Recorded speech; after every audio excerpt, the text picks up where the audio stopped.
Gracias por esa introducción. Primero queremos excusarnos por haber llegado tarde, pero estábamos en tareas que nos imposibilitaron estar presentes a la hora que se había convocado este evento, que tengo entendido que fue a las 11 de la mañana, más o menos. Entonces no pudimos estar presentes. Hay un refrán, un adagio que dice, el hombre propone y Dios dispone. O sea que las circunstancias a veces condicionan el cumplimiento de la puntualidad en cualquier evento en el que uno se compromete. Pero lo importante es que ustedes han desarrollado un programa en la mañana de hoy muy valioso, que ha habido personas aparte de ustedes que han estado también aquí participando, han tenido que irse. Esta es una hora ya después que picaron, que no es para hablar mucho. Voy a tratar de hacer una síntesis apretada, pero en primer lugar, reconociendo a mi querido amigo y hermano Milvio Pérez, que ha sido portador de la memoria visual fotográfica de los principales acontecimientos históricos desarrollados en la República Dominicana después de la muerte del tirano Rafael Trujillo Molina. Milvio Pérez ha estado presente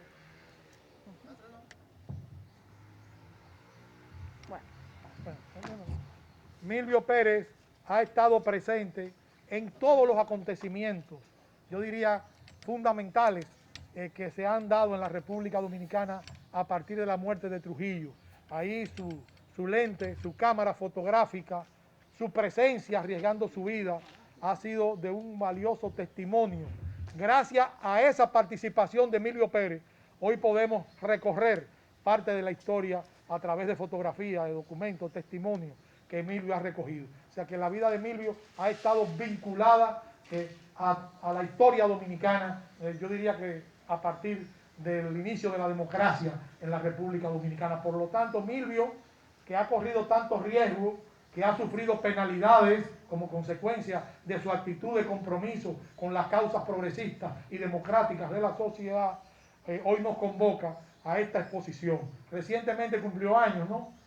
Recientemente cumplió años, entonces aprovechamos para felicitarlo y además para honrar en el día de hoy la memoria de los expedicionarios de Constanza, Maimón y Estero Hondo, la raza inmortal del 14 de junio, que en esa fecha vino a librar una lucha desigual contra la dictadura de Trujillo. Brevemente, la expedición del 14 de junio se gestó como consecuencia de la atmósfera histórico-político-social que estaba viviendo América Latina. En esos años, de finales de la década del 50, cayeron una serie de dictaduras en América Latina, dictaduras que tenían ya muchos años. Cayeron incluso de una manera u otra continuamente, producto de la lucha democrática de los pueblos. Entonces, la última de ellas fue la dictadura de Fulgencio Batista. La dictadura de Fulgencio Batista y el triunfo de la Revolución Cubana. Con el triunfo de la Revolución Cubana, el movimiento de exiliados dominicanos, de los dominicanos que habían combatido a Trujillo, que incluso habían participado ya en varias tentativas para derrocar a Trujillo desde el exilio. Una de ellas fue la famosa invasión frustrada de Cayo Confite en 1947. Invasión, decimos invasión, pero sería repatriación de los combatientes, era de todas la que tenía mayores posibilidades de éxito en ese momento. Fue de alguna manera integrada por alrededor de 1.400 combatientes. Fíjense, en la expedición de Constanza había menos de 200 combatientes, pero en la expedición de Cayo Confite en el 47, Cayo Confite es un cayo que pertenece a Cuba desde el punto de vista geográfico. Allí se concentraron 1.400 combatientes. No todos eran dominicanos. Habían internacionalistas, veteranos de la Guerra Civil Española, veteranos de las luchas sociales, o sea, de la Segunda Guerra Mundial. O sea, ahí se congregó, digamos, el espíritu democrático que pedía con la caída del nazifascismo el inicio de regímenes democráticos en el área del Caribe. Pero esa expedición fue frustrada por Trujillo, que compró, cuando digo compró, lo digo, digamos, literalmente, compró al jefe del ejército de Cuba, que se llamaba Pérez Dávila. Ese señor que había estado complicado en ese proceso, había colaborado con el proceso de la invasión a República Dominicana, se le vendió a Trujillo. Dice Fidel Castro que Trujillo le dio $2 millones, pero otras fuentes dicen que fue menos. Y a cambio de ese dinero, impidió la salida de los expedicionarios el día que los expedicionarios avanzaban sobre la República Dominicana, o sea, fueron interceptados. Dicen que de todas las expediciones, la que pudo haber tenido éxito militar era esa. Primero, tenían alrededor de 12 aviones de guerra, tenían alrededor de 6, 7 barcos, venían, incluso uno de sus propósitos era bombardear el Palacio Nacional de Trujillo, tomar el país por diversas vías. Sin embargo, aquello fue defenestrado por el brazo largo de Trujillo, por los aparatos de inteligencia de Trujillo. Y luego, la gesta de Luperón en 1949, de Luperón porque fue en la bahía de Luperón. Esa fue otra expedición armada, esta salió de Guatemala. En ese entonces gobernaba Guatemala un presidente muy democrático que colaboraba con el movimiento de exilados dominicanos.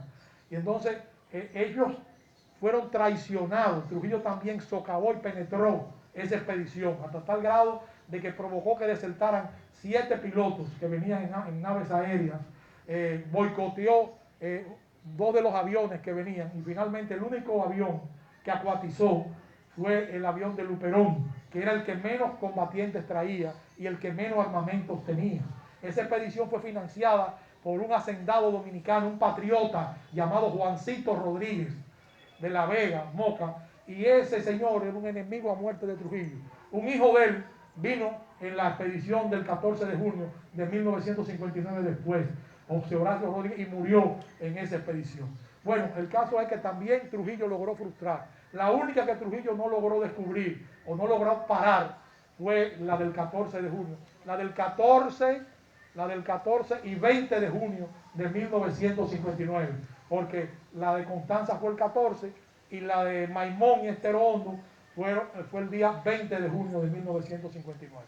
Bueno, esa expedición contó con el respaldo absoluto de la Revolución Cubana y de Fidel Castro, ya que era un viejo compromiso derrocar a Trujillo. Fidel Castro en 1947 estaba involucrado en la expedición que venía a derrocar a Trujillo. Él estaba en Cayo Confite, él venía en uno de los batallones a pelear en la República Dominicana contra Trujillo. O sea, tenía un viejo compromiso con la democracia dominicana. Pero ese desembarco aéreo y marítimo no solamente fue apoyado por Fidel Castro, lo apoyó el presidente de Venezuela, que se llamaba Rómulo Betancourt, un enemigo a muerte de Trujillo. Trujillo intentó matarlo en un acto terrorista del 24 de junio de 1960, orquestado y dirigido por Johnny Abe en colaboración con militares venezolanos. Entonces, Betancourt y Fidel pactaron darle todo el apoyo a los exilados dominicanos para derrocar a Trujillo. Fidel puso el territorio. Betancourt compró el avión y compró armamentos de guerra. Y así fue que se produjo esa gesta. Sin embargo, el resultado fue realmente negativo para la fuerza dominicana patriótica. Fue aplastado, hubo muchos errores. Se suponía que las naves marítimas iban a llegar a la costa de Puerto Plata en el mismo momento en que el avión llegaba al aeropuerto de Constanza. O sea, tenían que ser simultáneas. ¿Por qué? Porque si no se producía simultánea, se perdía lo que en guerra se llama el factor sorpresa. Entonces, una vez sin el factor sorpresa, ya estamos en desventaja frente al enemigo. El asunto es desembarcan en la costa, sorprendían a Trujillo y sorprendían a Trujillo con el desembarco aéreo. Sin embargo, hubo una traición en las naves que venían marítimas, que iban a llegar casi simultáneamente. Se infiltró, o Trujillo compró a un individuo que fue el que traicionó, que le decían el griego. El griego era el piloto de una de las naves marítimas que venía. Él le echó una sustancia a la gasolina y esa nave quedó a la deriva, la más grande de las dos. De las dos que venían era la más grande y quedó a la deriva en el mar. Y la otra tuvo que devolverse para auxiliarla. Y en eso se perdieron 4 días hasta llegar a un cayó cercano a Cuba, donde la fragata cubana los rescató, arreglaron la nave, tomaron preso al griego, le decían el griego porque era de descendencia griega, lo tomaron preso porque él era que navegante, y él confesó.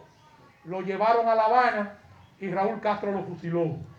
Yo tengo el nombre y todo, lo llevaron y lo fusilaron inmediatamente, pero le dijeron a los que venían que tenían que devolverse, que el gobierno cubano quería devolverlo porque ya no podían llegar a Santo Domingo. Sin embargo, la mayoría dijo que de todas maneras querían seguir a Santo Domingo.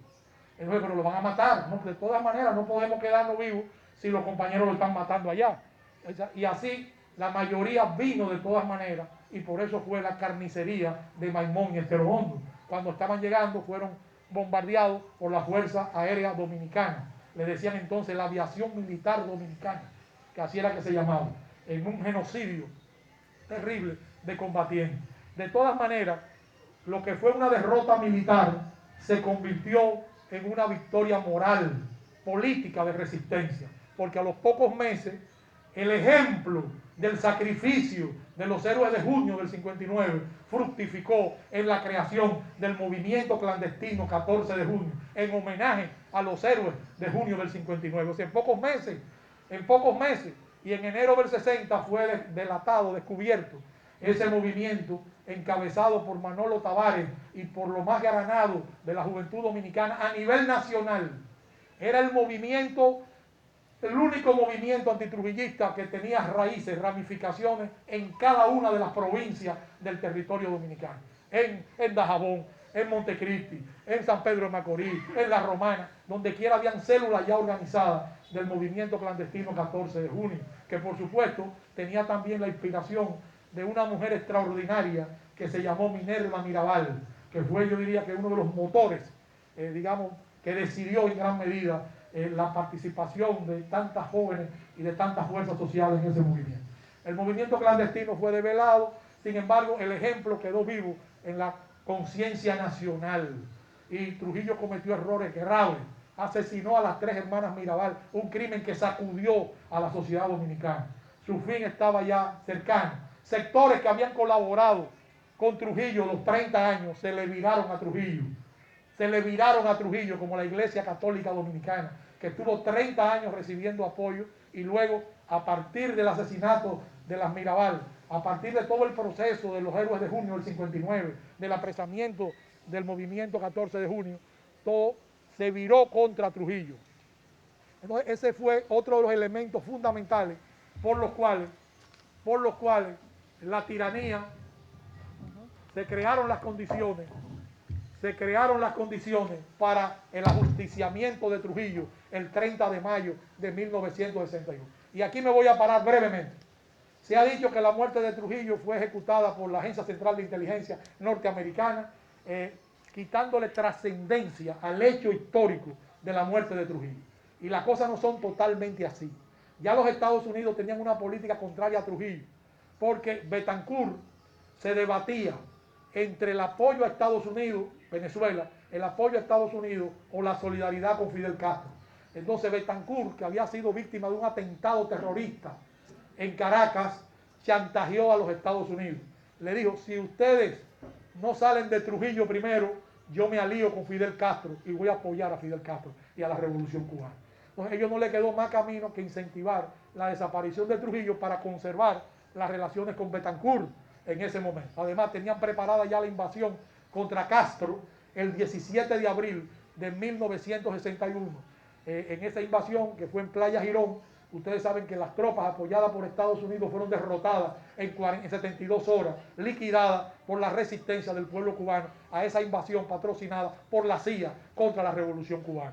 Entonces, en ese proceso, la conspiración aquí avanzó, evidentemente estimulada por agentes norteamericanos. Pero luego que fracasó Playa Girón, que fue derrotada la invasión de Playa Girón, la administración Kennedy retiró el apoyo a la muerte de Trujillo y llamó a la embajada americana a través de la CIA y comunicaron que Estados Unidos se divorciaba del atentado contra Trujillo y que no participaba. Instruía incluso a la embajada americana que mucho cuidado con darle asilo o darle recepción en la embajada a cualquier involucrado en un acto contra Trujillo.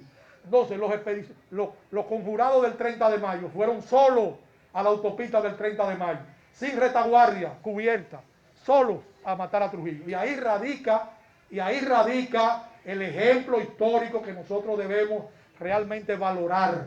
Mataron a Trujillo sin retaguardia cubierta, hasta tal grado de que fueron cazados en la ciudad, fueron cazados. Incluso la embajada americana cerró la puerta y cerraron las embajadas, no recibir a ninguno de los conjurados después de la muerte de Trujillo. Esto lo relato porque yo creo que la muerte de Trujillo es parte de esas luchas patrióticas también, que empezaron mucho antes, durante todo el interregno de la dictadura trujillina. O sea, hay que valorar el hecho, la muerte de Trujillo. Que había gente involucrada en la muerte de Trujillo que tenía razones personales para matar a Trujillo. ¿Y qué importa si el resultado es histórico? ¿Y qué importa si abrieron las puertas de la libertad? ¿Y qué importa si se atrevieron a arriesgarse para crear una situación diferente? Eso es lo que hay que valorar. Pero volviendo a este proceso, creo que toda esta historia recogida por Milvio a través de su lente fotográfico, vivida por Milvio, que arriesgó su vida varias veces y sufrió heridas en ese proceso histórico, porque donde quiera que había un acontecimiento en la lucha por la democracia, ahí estaba Milvio. O sea, no había que mandarlo a buscar, él estaba ahí ya. O sea, él participó en todo ese proceso y nos ha legado toda esta fotografía, todo este recuento. Ustedes conocen el álbum que él publicó, todas las historias reales de las luchas democráticas. Es más, hasta filmó, hasta logró captar los momentos más impactantes del ametrallamiento a los estudiantes el 9 de febrero de 1966 frente al Palacio Nacional, que fue una verdadera, un desastre, un acto realmente deshumanizado de la fuerza represiva después de la revolución de 1965.